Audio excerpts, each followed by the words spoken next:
រឿងមុនអាគមជប់ទ្រព្យសម្បត្តិ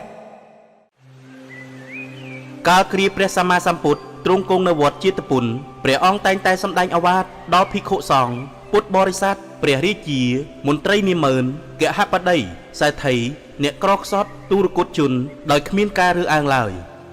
ក្នុងសម័យនោះមានភិក្ខុមួយអង្គចូលជេររឹងរូសពិបាកក្នុងការទូន្មានចូលចិត្តធ្វើអ្វីៗតាមចិត្តចង់ទើបព្រះពុទ្ធអង្គទ្រង់សម្ដែងនិទានជាដកដើម្បីឲ្យចេះស្ដាប់ការដាស់តឿនរបស់គ្រូបាអាចារ្យរបស់ខ្លួនផង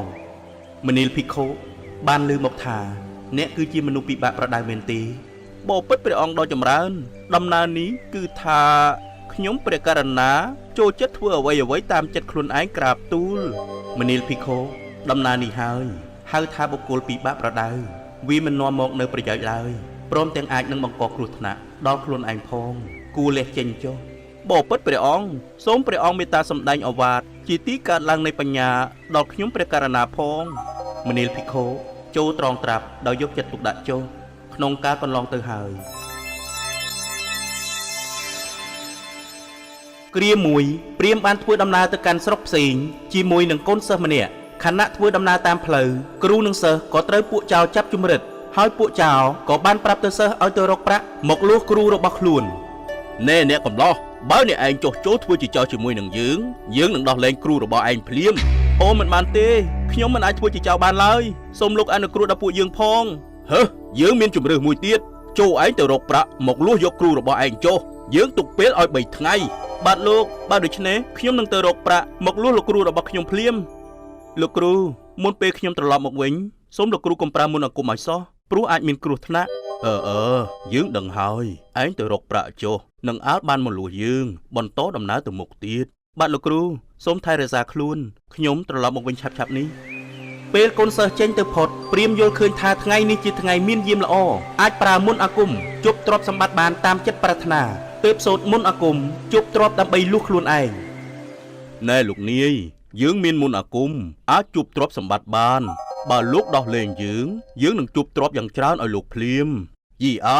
បើលោកឯងអាចជប់បានមែនហើយច្រើនជាងប្រាក់ដែលកូនសិស្សនោះទៅរកយើងនឹងដោះលែងលោកឯងភ្លាម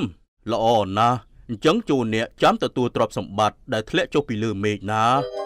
ពេលទទួលបានទ្រព្យសម្បត្តិយ៉ាងច្រើនហើយពួកចៅកាត់ចិត្តលុបលុនភ្លាមក៏ខាត់ព្រាមនោះទុកបន្តមិនព្រមដោះលែងវិញឡើយតែប៉ុណ្ណេះយើងនឹងមានបានហើយតើពេលណាលោកនឹងដោះលែងយើងតើនរណានឹងដាច់ចិត្តបោះបង់ទ្រព្យសម្បត្តិរបស់ខ្លួនចោលនោះបើយើងទុកលោកឯងយើងចង់បានទ្រព្យពេលណាបានពេលនោះភ្លាមដល់ពាក់កណ្ដាលយប់ស្រាប់តែមានក្រុមចៅមួយក្រុមទៀតចូលមកប្លន់ចៅមួយក្រុមនេះបន្ត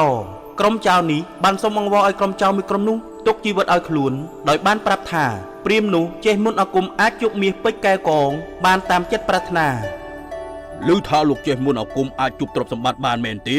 ត្រូវហើយយើងចេះមែនអាចជប់បានអ្វីដែលយើងប្រាថ្នា